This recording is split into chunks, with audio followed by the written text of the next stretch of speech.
Articles क्या होते हैं? ए एंड द। सभी जानते हैं कि जहाँ हम ए एंड द यूज़ करते हैं वो आर्टिकल्स कहलाते हैं। But we really know about where to use these articles. क्या हम सच में ये जानते हैं कि ये आर्टिकल्स कहाँ यूज़ होने चाहिए या क्या होते हैं? Let's talk about it. Articles are also adjectives. Adjective means विशेषण। आर्टिकल्स जो होते हैं वो एक तरह के विशेषण ही होते हैं that modify noun as specific, जो नाउन की को बारे में, उसकी विशेषता के बारे में बताते हैं। कैसी विशेषता? Number 1, is it noun a singular, या नाउन सिंगुलर है, या वो डेफिनेट है या इनडेफिनेट है।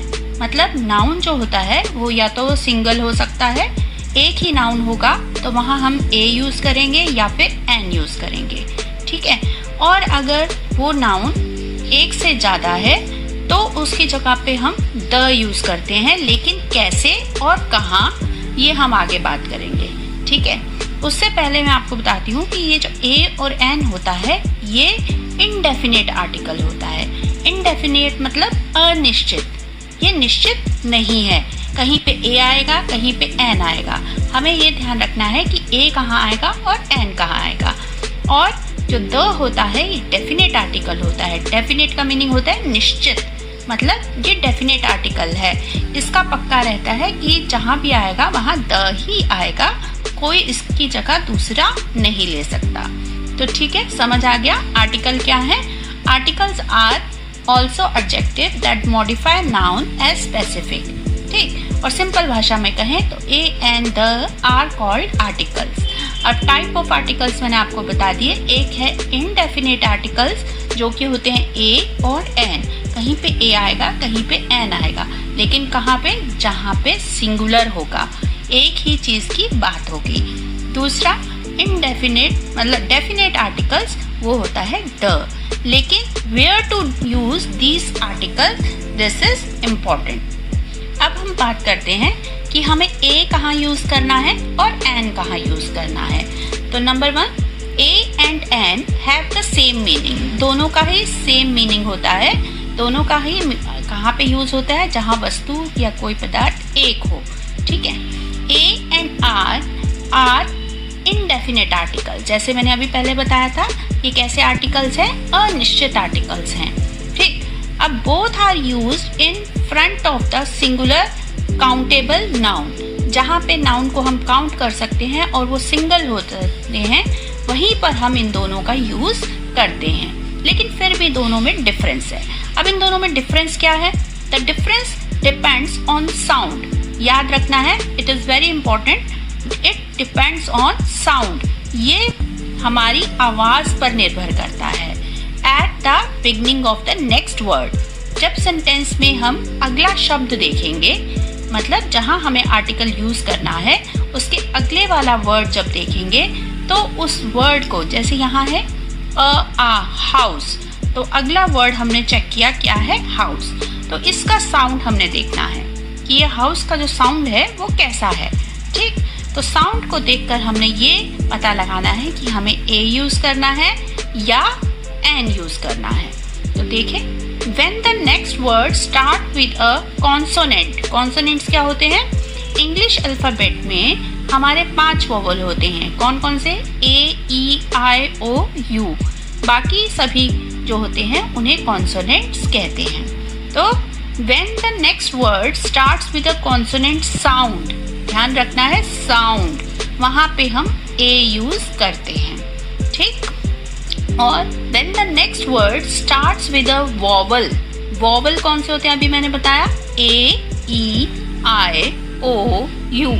ये वॉवल्स जो होते हैं, जब इनका साउंड आए, क्या है? साउंड। हमने लिखा हुआ नहीं देखना है, हमने इसका साउंड देखना है। तो जहाँ वॉवल साउंड आएगा वहाँ पे हम लगाएंगे एन। एग्जाम्पल लेते हैं, जैसे बुक है, बुक में कोई वोवल नहीं है, ना लिखा है ना उसका साउंड आ रहा है। बोलने में बुक में कोई साउंड नहीं है वोवल का, तो उससे पहले ए आएगा।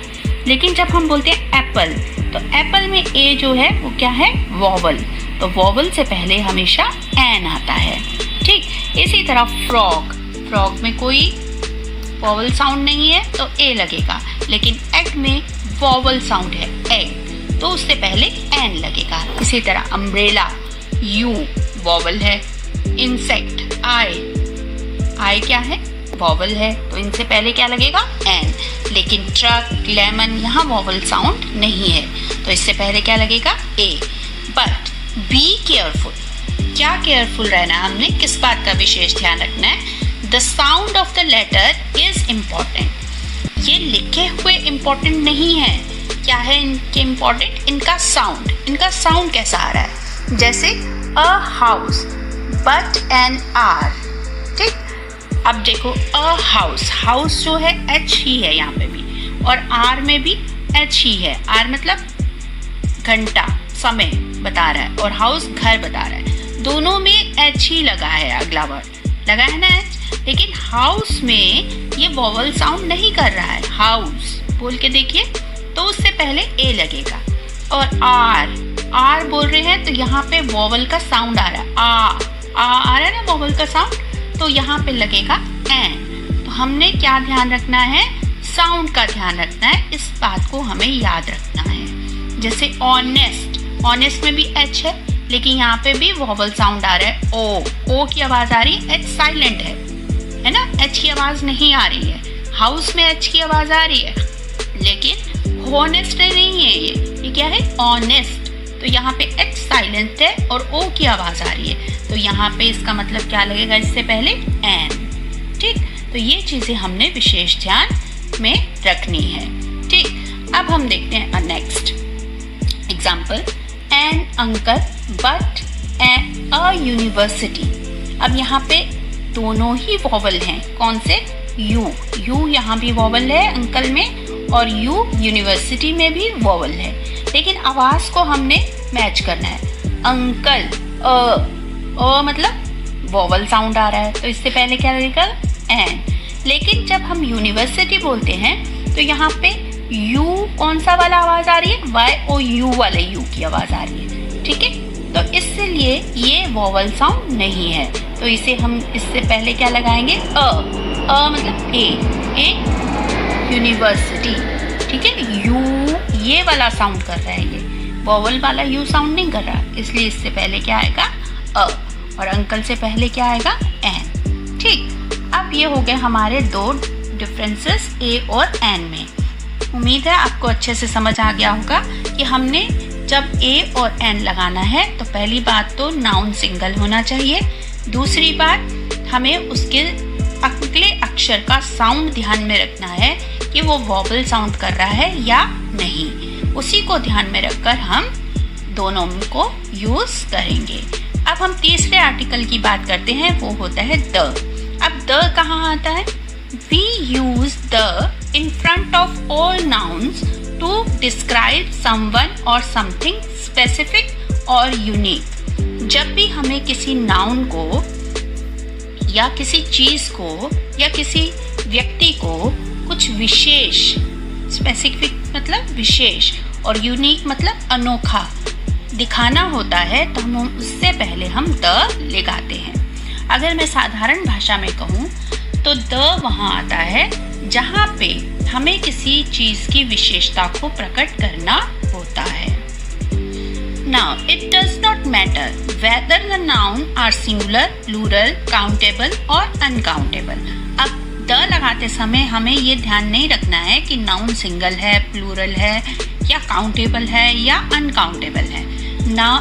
द जो होता है वो हर उस जगह पे लगेगा जहाँ पे हमें चीज की विशेषता, मतलब उस चीज को विशेष दिखाना है या उसे अनोखा दिखाना है, ठीक है। जैसे अब मैं बता रही हूँ कि कहाँ कहाँ हम द लगा सकते हैं। कुछ चीजें बहुत यूनिक होती हैं, यूनिक थिंग्स मतलब जो विश्व में केवल एक ही है, जैसे अर्थ, वर्ड, मून, एयर, एनवायरनमेंट या सन, है ना। तो ये सब एक ही वस्तु हैं, यूनिक है, इनके जैसा दूसरा कोई भी नहीं है। तो ऐसी वस्तुओं से जब भी हम बात करेंगे तो उनसे पहले क्या लगाएंगे, the, correct. Next, singular nouns representing the whole class.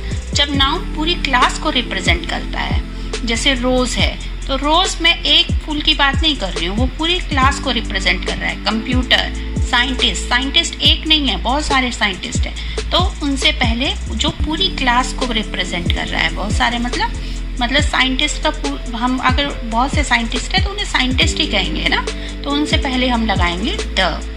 ठीक, उसके बाद use before superlative degree of adjective. अब ये सुपरलेटिव डिग्री एडजेक्टिव की क्या होती है ये मैं बाद में बताऊंगी। आपने बस इतना याद रखना है कि अगर किसी वर्ड के पीछे EST, टॉलेस्ट, EST लग जाता है तो उसके पहले द आता है, या फिर मोस्ट इंटरेस्टिंग मतलब सबसे ज़्यादा इंटरेस्टिंग, तो उससे पहले भी द आएगा। ठीक, मतलब टॉलेस्ट मतलब सबसे टॉल, सबसे लंबा, तो उससे पहले द। मोस्ट लगा होगा तो भी उससे पहले द लग। फिर कुछ और चीज़ें होती हैं, जैसे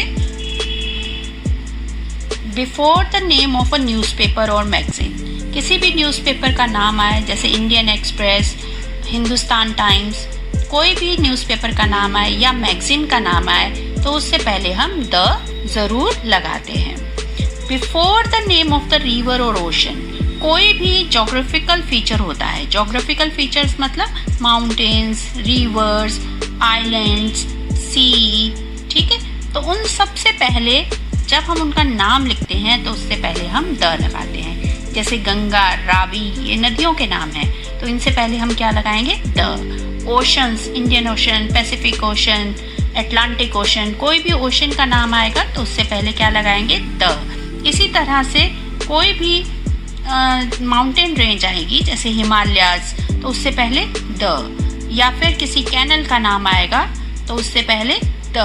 किसी आइलैंड का नाम आएगा, महाद्वीप का नाम आएगा, तो उससे पहले हम द लगाएंगे। इसके अलावा हम द का यूज़ कहाँ कर सकते हैं? Before the name of holy books. जो बुक्स होती हैं, धार्मिक पुस्तकें, उनका जब हम नाम लिखते हैं तो उससे पहले भी हम द लगाते हैं। जैसे भागवत गीता, गुरु ग्रंथ साहिब, तो हम सीधे भागवत गीता नहीं लिखेंगे, क्या लिखेंगे? The Bhagavat Gita, the Guru Granth Sahib, etcetera. ठीक, इसके अलावा हम द का यूज़ कहाँ करते हैं, इसे ध्यान में रखना। कंट्रीज विच है प्लूरल नेम्स, ऐसे देशों के नाम जो प्लूरल में हो, मतलब जिनके पीछे एस या ES लगा हो, जैसे नीदरलैंड्स, फिलीपींस। ध्यान रखना, हर कंट्री के नाम के आगे द नहीं लगता है। जैसे इंडिया लिखोगे तो उससे पहले द नहीं लगेगा, लेकिन कुछ ऐसी कंट्रीज होती हैं जिनका नाम प्लूरल में आता है, ठीक, जिनके पीछे एस या ES लगा होता है, तो ऐसी कंट्रीज से पहले हम द लगाते हैं। इसके अलावा और हम द कहाँ लगा सकते हैं? वेल नोन बिल्डिंग्स और वर्क ऑफ आर्ट, जैसे बहुत बड़ी पेंटिंग है किसी की, मोनालिसा, तो वो बहुत फेमस पेंटिंग है, तो उससे पहले हम क्या लगाएंगे? द। ठीक, जैसे बहुत बड़ी बिल्डिंग है ताजमहल और बहुत फेमस है, वंडर ऑफ वर्ल्ड्स में एक है, तो उससे पहले क्या लगाएंगे? द। जैसे कि मैंने पहले भी बताया कि जब हमें किसी चीज़ की इम्पोर्टेंस, उसको विशेष दिखाना होता है, तो उन सबसे पहले हम द का यूज़ करते हैं। यही चीज़ आपको ध्यान में रखनी